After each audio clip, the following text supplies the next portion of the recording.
통곡의 현실 속에서 은혜의 자리로라는 제목으로 하나님의 말씀을 전하도록 하겠습니다. 여러분, 하나님께서 우리 인간에게 주신 두 가지 감정적 기능이 있습니다. 하나는 웃음이라고 하는 기능이고 또 다른 하나는 울음이라고 하는 기능입니다. 웃음이라고 하는 것은 우리의 기쁨을 표현하는 감정적 기능이라고 한다면, 울음이라고 하는 것은 우리 마음의 슬픔과 고통을 표현하는 감정적 기능이라고 말할 수 있습니다. 그런데 여러분, 요즘 우리의 일상적인 삶의 현실은 어떻습니까? 웃음과 기쁨이 많으세요? 아니면 울음과 고통과 슬픔이 많으세요? 안타깝게도 많은 사람들이 우리의 삶의 현장을 살아가면서 웃음과 기쁨으로 살아가기보다 통곡과 슬픔이 더 많게 또 현실감을 느끼며 살아가고 있다라는 것입니다. 어떤 사람이 신문에 쓴 칼럼 중에 한국 남자들의 슬픈 눈물에 관한 기사를 본 적이 있습니다. 한국의 남자들은 연령대마다 우는 모습이 좀 다르다고 합니다. 20대와 30대는 사랑 때문에 많이 운다고 합니다. 남녀가 사랑했는데 때로는 헤어지는 아픔, 또 때로는 사랑하지만 떠나보내야만 하는 그런 아픔의 눈물을 흘린다는 것입니다. 40대가 되면 직장이나 사업에 실패하기 때문에 운다는 것입니다. 그래서 속으로 우는 거죠. 현실에 내가 이 정도밖에 되지 않나 라고 느끼면서 좌절감을 느끼며 속으로 운다는 것입니다. 50대 남자들은 고개를 숙이고 운다고 합니다. 심리적으로나 신체적으로나 모든 면이 이제는 점점 약화되어지는 것을 보면서 자신감을 잃고 눈물을 흘린다는 것입니다. 여러분, 60대 남자는 숨어서 운다고 합니다. 남에게 보여주기 싫어서 가정의 무게는 있지만 그러나 다른 사람에게 보여줄 수 없어서 때로는 산에 올라가서 혼자 운다는 것입니다. 그렇다면 여러분, 여자는 언제 울까요? 여자는 특별한 시기가 없답니다. 수시로 울기 때문에. 그래서 여러분, 여자가 울 때는 절대로 왜 울었냐고 물어서는 안 된다고 합니다. 왜냐하면 울고 있는 여자 자신도 왜 우는지 모르기 때문이라는 것입니다. 여러분, 요즘 어떠세요? 많이 울고 계신가요? 그렇습니다. 우리의 삶의 터전에 우리가 기뻐하고 웃음 짓기보다 슬퍼하고 고통스러워하고 우는 때가 더 많습니다. 그러나 하나님께서 이 세상을 창조하시고 또한 에덴 동산을 만들었을 때 우리 인간이 슬퍼하고 통곡하라고 에덴 동산을 만든 것이 아닙니다. 하나님께서 에덴 동산을 만든 것은 우리 인간이 에덴 동산에서 마음껏 뛰어서 기뻐하고 감격하고 은혜 속에 살라고 여러분, 행복의 동산 에덴 동산을 만들었습니다. 그렇다면 왜 그 에덴 동산에서 우리 인간은 쫓겨나야만 했을까요? 그 이유는 하나님께서 창조하신 본래의 목적과 위치를 벗어났기 때문입니다. 하나님의 명령을 어기고 불순종함으로 죄가 들어오므로 그 행복의 동산, 은혜의 동산, 기쁨의 동산으로부터 여러분 쫓겨남을 당하게 된 것입니다. 그러므로 우리 인간은 하나님이 우리 인간에게 만드신 목적, 기뻐하고 감격하고 은혜 안에 살아가게 하셨지만 우리 속에 하나님의 그 뜻을 벗어버리고 우리 마음대로 살아갈 때 우리 인생에는 슬픔과 고통과 눈물이 가득하게 된다라는 것입니다. 오늘 본문의 말씀이 그것을 우리에게 가르쳐 주고 있습니다. 오늘 본문 1절 상반절은 이렇게 시작합니다. 여호와의 사자가 길갈에서부터 복임으로 올라와 말하되, 자, 여러분 여기 보면 두 지명의 이름이 나옵니다. 하나는 길갈이라고 하는 지명이고 또 다른 하나는 보김이라고 하는 지명이 나옵니다. 길갈이라고 하는 곳은 가나안 정복 초기에 이스라엘 백성들이 머물렀던 곳이 길갈입니다. 여호수아서 4장을 읽어보면 이스라엘 백성들이 요단강을 건너고 난 이후에 12돌을 취하여서 돌비를 만들고 후손들에게 길이 남길 징표를 삼은 곳, 그곳이 바로 길갈입니다. 그래서 하나님께서는 이 길갈 땅에서 법궤를 두게 하심으로 일정 기간 동안 길갈에서 이스라엘 백성들이 하나님을 섬기는 영성의 중심지가 되게 했습니다. 그런데 하나님께서 이 길갈에 오래 머물지 않고 하나님의 법궤를 이동시켜서 어디로 가게 하는가? 바로 베델이라고 하는 장소에다가 법궤를 둡니다. 여러분, 다시 말하면 이 길갈이라고 하는 것은 과도기적 영성의 중심지였다고 한다면 베델은 이스라엘 백성들의 영성을 책임지는 영적인 중심지가 바로 베델이었습니다. 여러분, 왜 베델에다가 하나님의 법궤를 두고 그곳에서 이스라엘 백성들이 하나님을 만나는 은혜를 경험하게 하셨을까요? 이 베델이라고 하는 장소가 어떤 장소죠? 여러분, 베델 하면 누가 가장 먼저 떠오릅니까? 야곱이 가장 먼저 떠오르죠.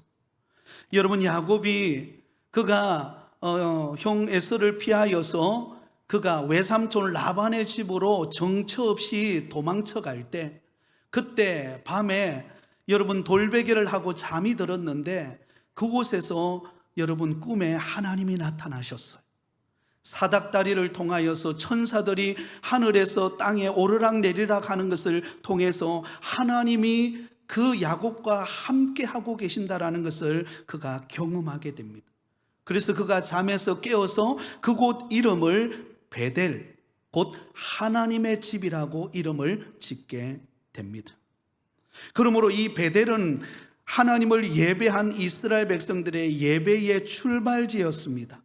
그리고 이곳은 언제나 어떤 문제가 있어도, 어떤 고통스러운 환경이 있어도 이 베델로 와서 그곳에서 하나님을 만나고 그곳에서 하나님의 임재를 경험하고 그곳에서 치유를 경험하는 곳, 그곳이 베델이었습니다. 그런데 이 베델이라고 하는 장소가 오늘 본문에 보면 다른 이름으로 표현되어 있습니다. 그 이름이 어떻게 표현되어 있죠? 복임이라는 이름으로 바꾸어서 나옵니다. 자, 이 복음이라고 하는 이름의 뜻이 무엇인가? 히브리어로 직역하면 우는 사람들이라는 뜻입니다. 다시 말하면 통곡의 장소가 복임이에요. 베델은 하나님의 집, 하나님을 만나고 하나님의 임재를 경험하고 위로부터 내려오는 신령한 은혜로 회복되어지는 장소였다고 한다면 복임은 우는 사람들, 절망적인 곳, 통곡하는 장소, 그 이름이 복임입니다. 자, 그렇다면 우리가 여기서 질문을 하나 던져볼 수 있습니다.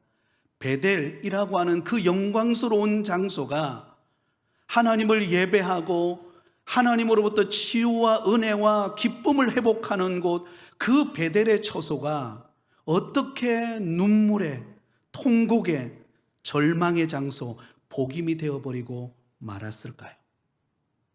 오늘 우리가 본문을 읽어보면 이스라엘 백성들이 하나님 앞에 머물러야 하는데 하나님을 떠나서 그들이 불순종함으로 인하여 결국은 그들은 그 하나님의 집인 베델의 처소가 복임이라고 하는 통곡의 장소로 바뀌어 버렸다는 것을 알 수가 있습니다. 사랑하는 성도 여러분, 예수 그리스도를 믿고 믿음으로 살아가는 저와 여러분의 삶 속에는 두 가지 삶의 터전이 있습니다. 하나는 베델의 삶입니다. 베델의 삶은 하나님의 영광이 가득한 삶입니다. 하나님의 임재를 경험하고 하나님을 예배하고 하나님이 주시는 위로와 기쁨으로 인하여 새 힘을 얻는 곳, 그런 삶을 사는 곳이 베델의 삶이라고 한다면 또 다른 하나 복임의 삶이 있습니다. 이 복임의 삶은 하나님의 은혜를 구하지 아니하고 내 마음대로, 내 고집대로 불순종하며 살다가 그곳에서 통곡하고 슬퍼하고 좌절하는 삶, 복임의 삶이 있습니다. 그렇다면 오늘 예배드리는 저와 여러분은 어떤 삶을 살아야 할까요? 베델의 삶입니까? 복임의 삶입니까? 베델의 삶이 되시기를 예수님의 이름으로 축원드립니다.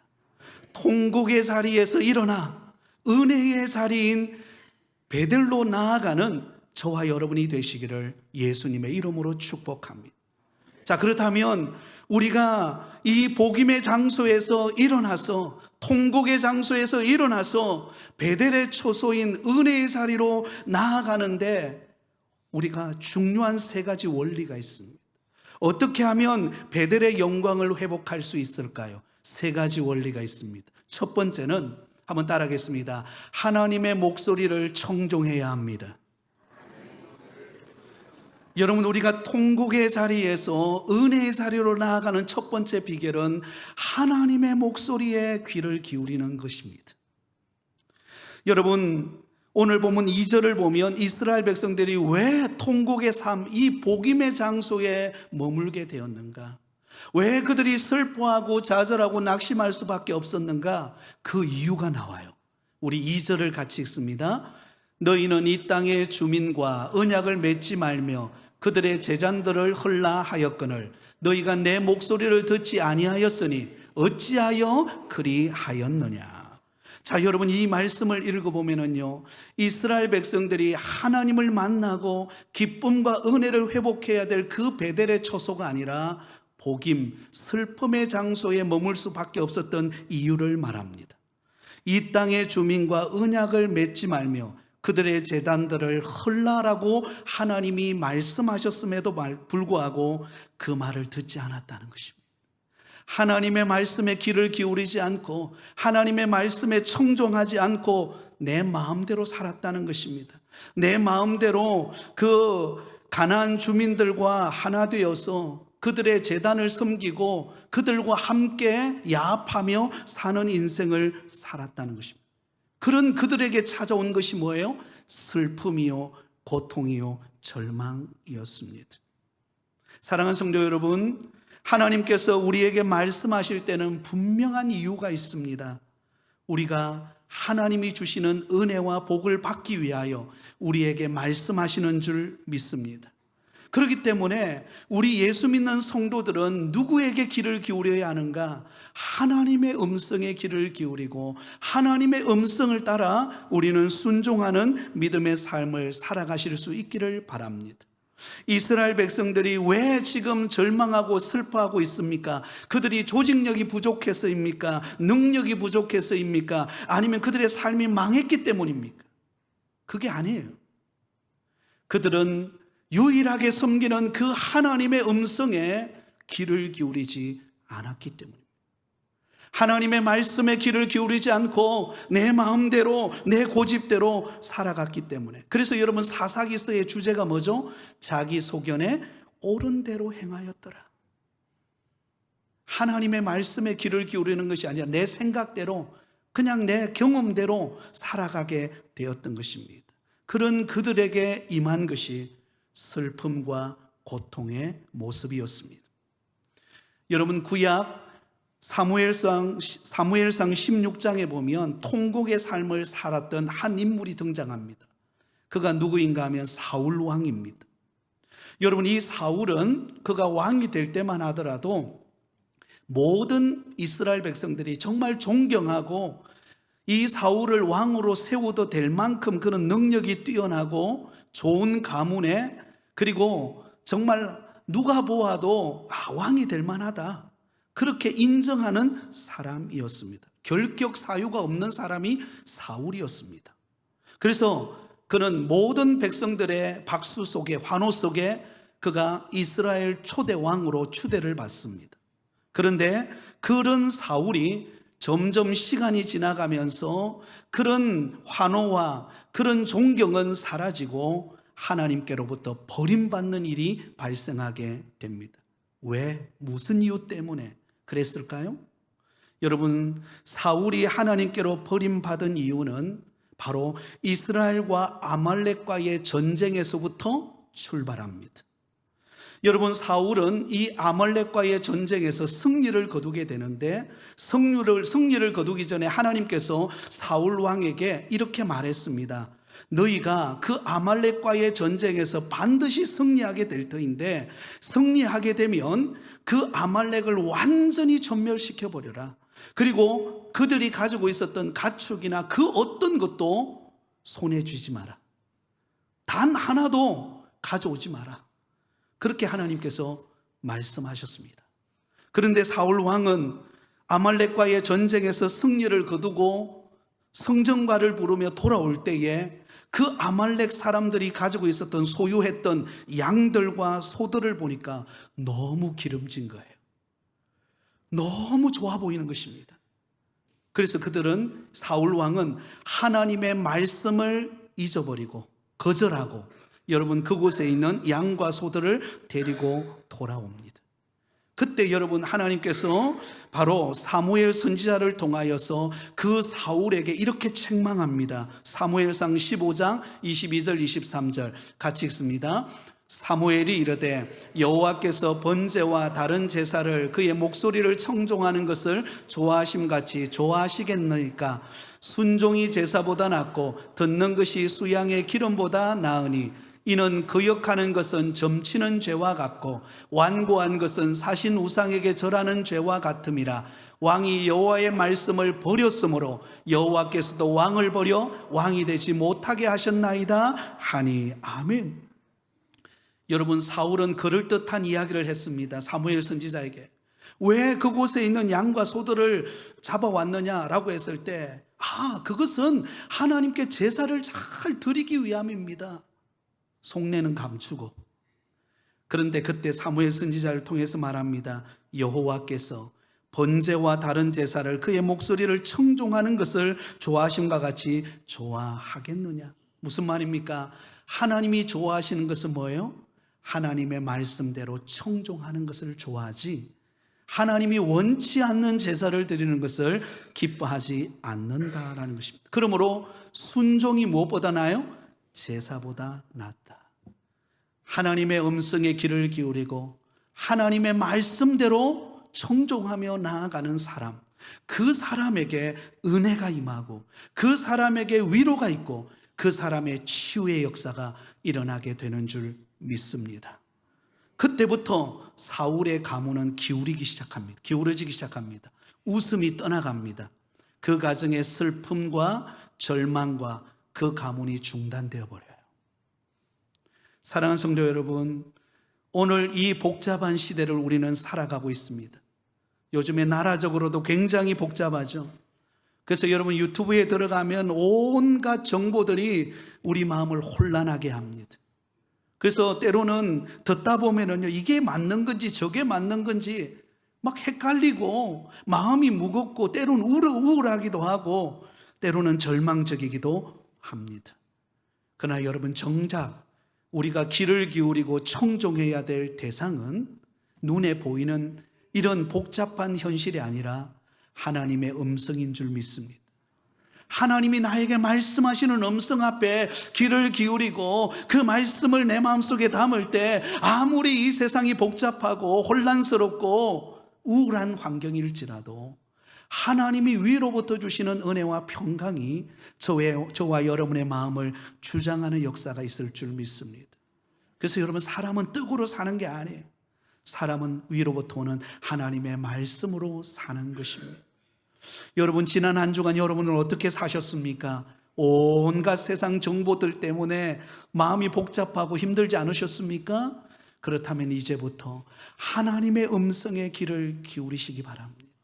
성경책을 펼쳐서 그 속에 나에게 말씀하시는 음성이 무엇인가를 귀를 기울이고 우리가 그 말씀 앞으로 나아가면 여러분, 놀랍게도 마치 아침에 안개가 자욱하던 안개가 그치듯이 저와 여러분 앞을 가리고 있는 인생의 무게가 그치고 하나님이 주시는 말씀의 빛으로 우리의 걸음을 인도해 가실 줄 믿습니다. 두 번째로, 베델의 영광을 우리가 회복하려면 옛 생활을 과감하게 청산해야 합니다. 한번 따라하겠습니다. 옛 생활을 과감하게 청산하라. 여러분, 저와 여러분이 예수 그리스도를 믿으면 새 사람이 됩니다. 그러나 새 사람이 되었다고 우리의 과거의 찌꺼기가 한순간에 사라지는 것 아닙니다. 끊임없이 옛 과거, 예수 믿지 않고 내 마음대로 살고 내 욕망대로 내 정욕대로 살았던 옛 삶의 과거가 나를 붙들어서 믿음 생활을 제대로 하지 못하도록 얽어맬 때가 있습니다. 자, 여러분, 이스라엘 백성들이 왜 지금 통곡의 장소, 이 복음의 장소에서 그들이 슬퍼하고 있을까요? 왜 기뻐해야 되고 감격해야 될 이스라엘 백성들이 이 복음의 장소에서 통곡하며 좌절하고 있을까요? 3절은 이렇게 말합니다. 우리 3절을 같이 읽습니다. 시작. 그러므로 내가 또 말하기를 내가 그들을 너희 앞에서 쫓아내지 아니하리니 그들이 너희 옆구리에 가시가 될 것이며 그들의 신들이 너희에게 올무가 되리라 하였노라. 아멘. 여러분, 여기 말씀해 보면 마치 하나님께서 가나안 족속을 쫓아내지 않는 듯한 인상이 듭니다. 그런데 사실은 그게 아니에요. 하나님께서는 가나안 땅을 정복할 때에 이스라엘 백성들에게 이미 그 가나안 족속들을 이스라엘 백성들에게 붙였다라고 수도 없이 말씀하셨습니다. 내가 가나안 땅의 7 족속을 너희에게 붙였으니 가서 정복하라, 점령하라. 그러면 그 땅이 너희의 것이 될 것이다. 그렇게 말했습니다.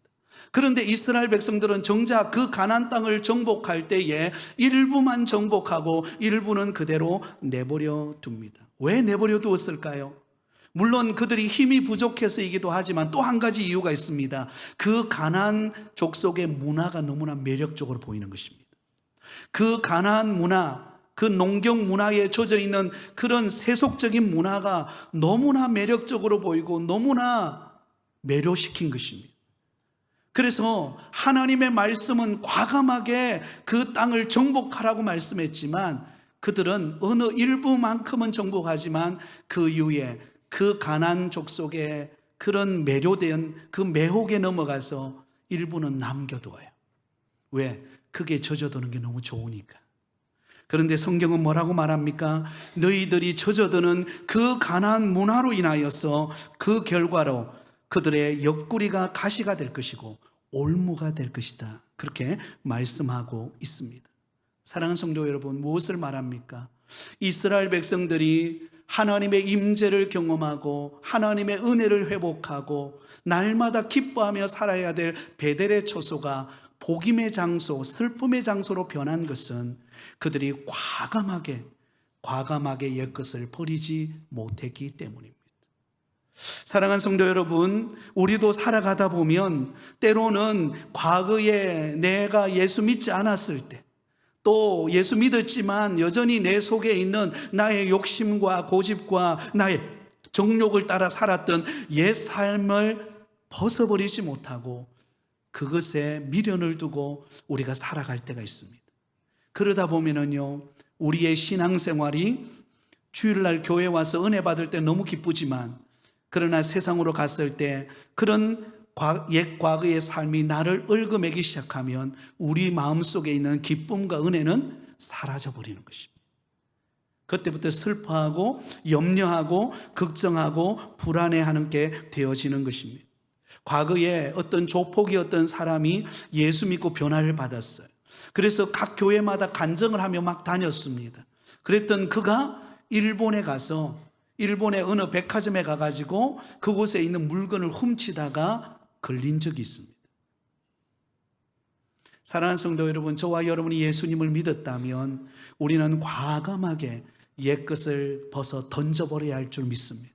오직 주님, 오직 예수님을 바라보는 그 믿음 안에서 우리는 살아가실 수가 있기를 바랍니다. 그럴 때 위로부터 내려주시는 하나님의 위로와 평강이 저와 여러분의 마음을 다스리게 될 것입니다.